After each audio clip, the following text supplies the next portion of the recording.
الحمد للہ رب العالمین والصلاة والسلام علی اشرف الانبیاء والمرسلین وعلی عباد اللہ الصالحین۔ اعوذ باللہ من الشیطان الرجیم، بسم اللہ الرحمن الرحیم۔ الیوم اکملت لکم دینکم واتممت علیکم نعمتی ورضیت لکم الاسلام دینا۔ یہ آیت سورہ مائدہ کی آیت نمبر 3 ہے، چھٹے پارے میں۔ رسول اللہ صلی اللہ علیہ وسلم کو اللہ تبارک تعالیٰ نے اس دنیا میں دین کو مکمل کرنے کے لیے بھیجا تھا، اور مکمل کس کو کہتے ہیں؟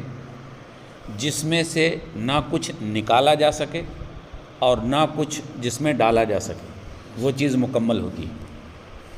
جیسے ایک انسان کی تخلیق اللہ نے کی ہے، ایک نارمل انسان، اس میں کیا کمی آپ نکال سکتے ہیں؟ ایک نارمل انسان ہے، اس کے اندر آپ کیا کمی نکال سکتے ہیں؟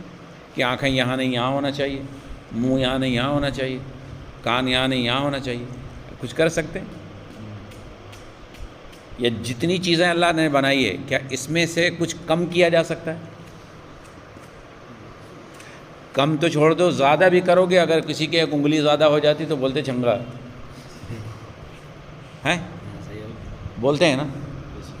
تو رسول اللہ صلی اللہ علیہ وسلم نے دین مکمل کیا تھا یا نہیں؟ اور دین کی تکمیل رسول اللہ صلی اللہ علیہ وسلم کے ذریعے ہوئی، مکمل اللہ نے کیا۔ الیوم اکملت لکم، الیوم یہ کس دن کا نام ہے؟ جمعے کے دن کا نام ہے، اور عرفات کے میدان میں رسول اللہ صلی اللہ علیہ وسلم جب خطبہ دے رہے تھے تب یہ آیت نازل ہوئی تھی۔ آخری خطبہ تھا، آخری جمعہ، تب یہ آیت نازل ہوئی تھی۔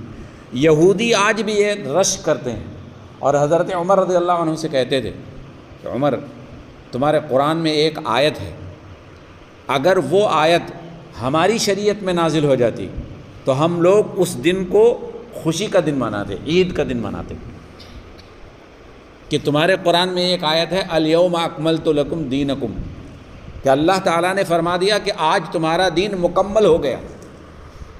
مکمل کہتے اسی کو ہے، نہ اس میں کچھ بڑھایا جا سکے نہ گھٹایا جا سکے۔ گلاس پانی کا بھر دو، اگر اس میں ایک قطرہ ڈالو تو باہر آ جائے، اور ایک قطرہ نکال لو تو کم ہو جائے، یہ گلاس مکمل کہلاتا ہے۔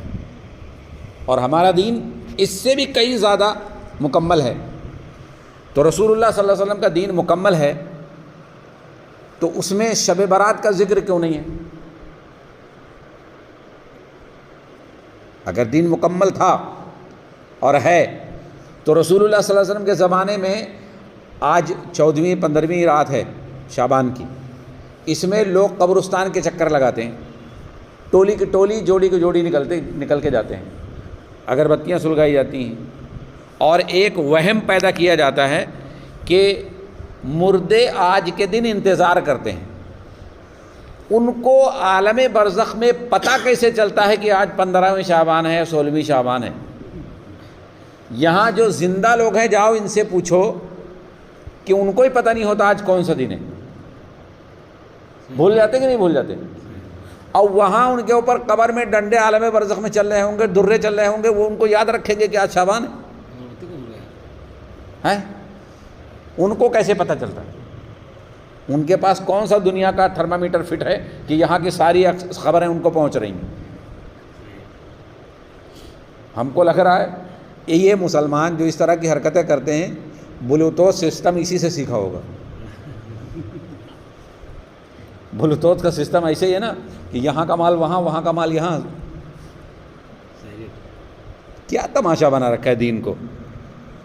رسول اللہ صلی اللہ علیہ وسلم نے دین کو مکمل، اللہ کے رسول صلی اللہ علیہ وسلم کے اوپر آیت نازل ہو گئی، سارا زمانہ اس پر رشک کرتا ہے کہ آج دین مکمل ہو گیا۔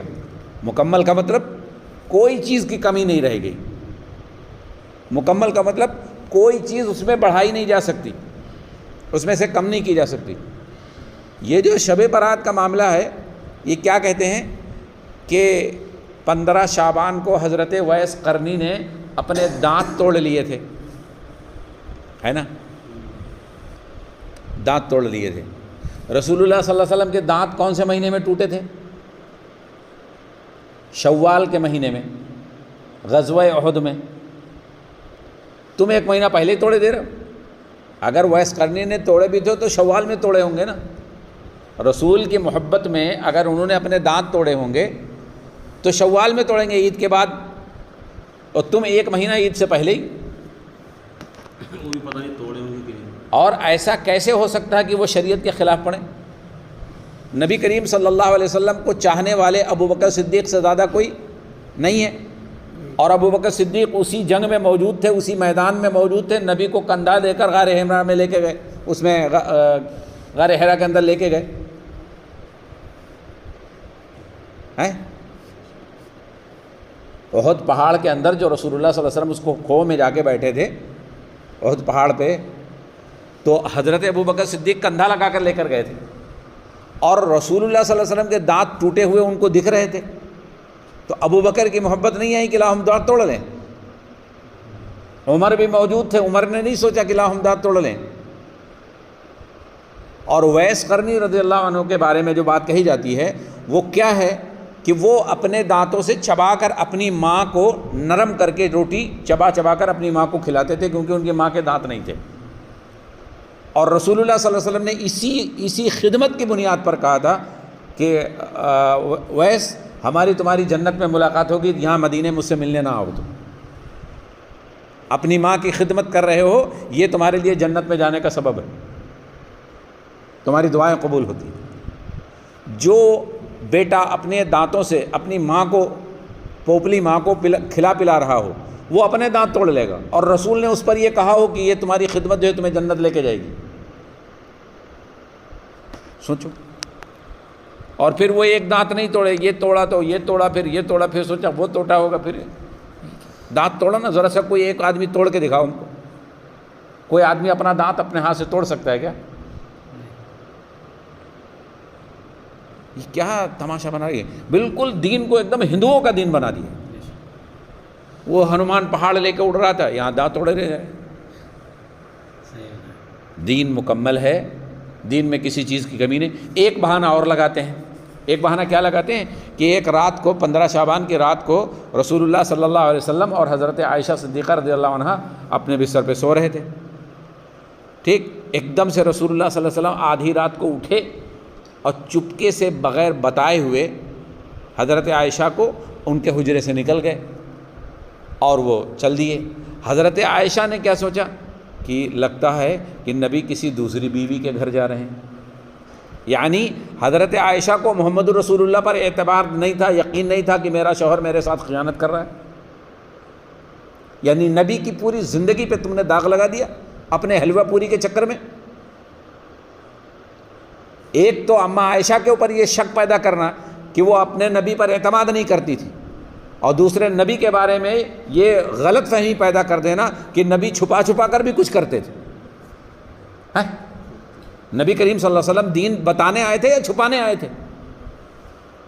اور کہتے ہیں کہ وہ حضرت عائشہ جب رسول اللہ صلی اللہ علیہ وسلم نکلے تو پیچھے سے حضرت عائشہ بھی نکلی، اور وہ آگے آگے جا رہے تھے، وہ پیچھے پیچھے جا رہی تھی، تو دیکھا کہ وہ قبرستان چلے گئے، اور رسول اللہ صلی اللہ علیہ وسلم جب لوٹے تو حضرت عائشہ چھپ کر بھاگی، جلدی سے جلدی آ کے لیٹ گئی۔ یہ کیا تماشا بنا رکھا ہے؟ یہ کون سا تماشا بنا رکھا ہے تم لوگوں نے؟ یعنی رسول کو اپنی بیوی پہ شک اور بیوی کو رسول پہ شک، تو تمہارا پورا دین شک میں آ جائے گا۔ جب تمہارے نبی کی بیویوں کو تمہارے نبی پر اعتبار نہیں ہے کہ وہ ان کے ساتھ خیانت کر رہے ہیں، رسول اپنی رسالت میں خیانت کر رہے ہیں، جو باتیں بتانی چاہیے وہ چھپا رہے ہیں، یہ کہاں جاؤ گے؟ نبی کے بارے میں یہ شکوک پیدا ہوتے نہیں پیدا ہوتے کہ اماں عائشہ سے یہ رات کو چھپایا، عبادت کی رات ہے، شب قدر کی رات ہے، یہ سب بتا کے اب ربی صلی اللہ علیہ وسلم شب قدر چھپا لے گئے 15 شعبان کو۔ مارے گھٹنا پھوٹے آنکھ، کہیں کی اینٹ کہیں کا روڑا، بانمتی نے کنبا جوڑا، کہاں ویس قرنی، کہاں حضرت عائشہ کا واقعہ۔ ویس قرنی کا اگر انہوں نے دانت توڑے بھی ہوتے تو بھیا آج تم بھی دانت توڑ لو تب حلوہ کھاؤ، تب تو مسواک اور برش اور منجن کر کے دانت ایک دم تازہ کر لیتے کہ حلوہ کھایا جائے گا۔ وہاں تو دانت توڑ کے حلوہ کھائے تھے، یہاں بغیر دانت توڑے حلوہ چل رہا ہے۔ دانت توڑ کے حلوہ کھاؤ، اور یہ سب من گھڑت قصے ہیں۔